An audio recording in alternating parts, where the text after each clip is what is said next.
Buenos días, tardes o noches. Mi nombre es Genaro Sebastián Vieira Montaño, de la Facultad de Ciencias Políticas y Relaciones Internacionales, y en esta ocasión, para la materia de Historia del Pensamiento Político, estaré presentando mi producto final, una presentación sobre John Locke y el México actual. John Locke fue un médico y político inglés que nació en 1632 en Reino Unido, y durante sus primeros 20 años de vida vivió el furor de la Revolución Inglesa que buscaba y logró poner fin al gobierno del rey Carlos I en Inglaterra. Él se destacó en distintos ámbitos y la razón por la que es recordado hasta el día de hoy es por su forma de pensar y ver las cosas, lo que lo convirtió en un filósofo cuyas ideas y obras sobrevivieron por siglos hasta el mundo contemporáneo. John Locke es considerado por muchos como el padre del liberalismo, es decir, él defendía la idea de la libertad individual y los derechos naturales de las personas,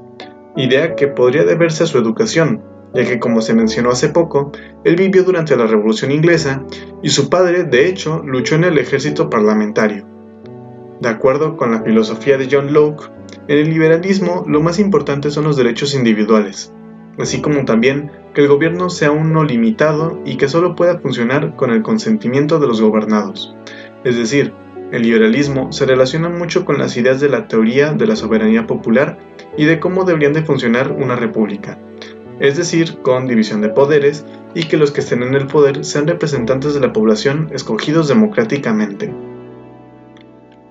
Entre los derechos naturales están los ya mencionados del gobierno limitado por la ley y el pueblo, pero también se encuentran otros que serían los que deben ser intrínsecos a cada ser humano por ser un ser humano, como el derecho a la vida, la libertad y derecho a la propiedad privada,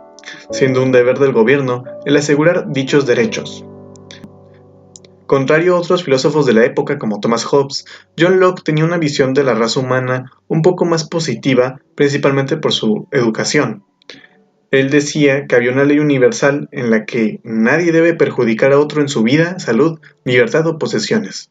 y que todos los humanos debemos estar unidos en un objetivo común, que es, pues, el bienestar de la humanidad.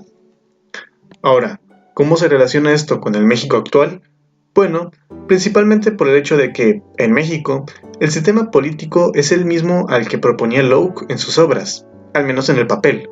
ya que, por un lado, vivimos en un gobierno que es una república,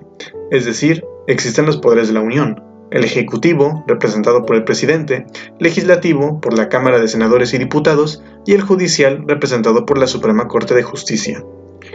División que existe para que, al contrario de una monarquía clásica, todas las decisiones y el poder no recaigan en una sola persona, además de también ser una democracia, es decir, que los dirigentes, con excepción de los del Poder Judicial, son escogidos por los mexicanos mediante elecciones.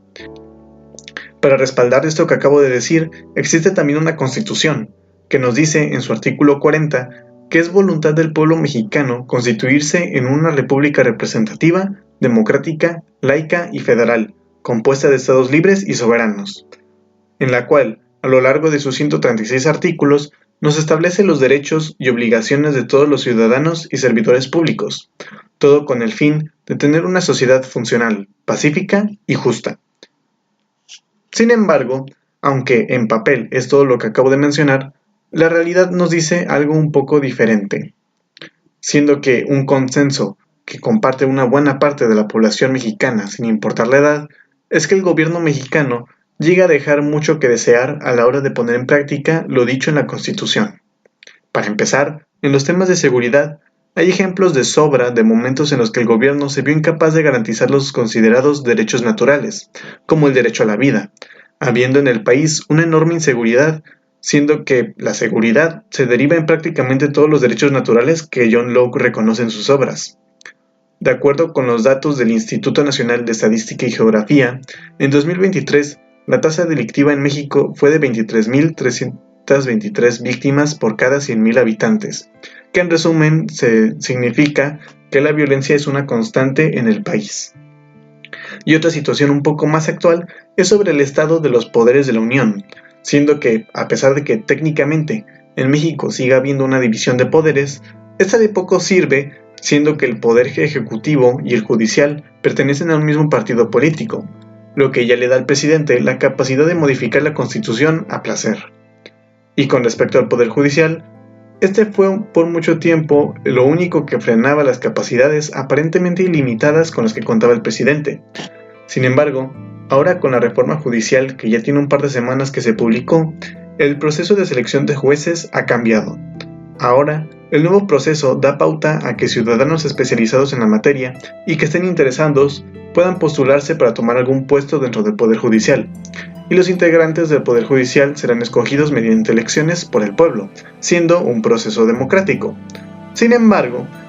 de acuerdo con el nuevo proceso reflejado en el nuevo artículo 96, los aspirantes a ministro o juez no solo serán ciudadanos capacitados e interesados, sino que tanto el Poder Ejecutivo como el Legislativo postularán cada uno 3 posibles candidatos al puesto, sumado que, de acuerdo con el mismo artículo, durante los tiempos de campaña cada candidato deberá de financiar con sus propios recursos su campaña, sin recibir apoyo de terceros.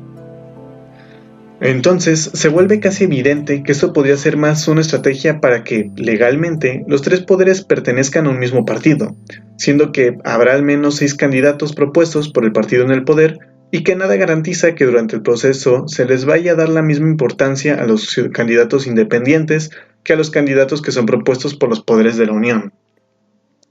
En pocas palabras, aunque el futuro es incierto, y sería incorrecto de mi parte afirmar cualquier cosa con la limitada información que yo poseo, todo parece indicar que México está en camino de volverse a un sistema político muy similar al de la monarquía absoluta.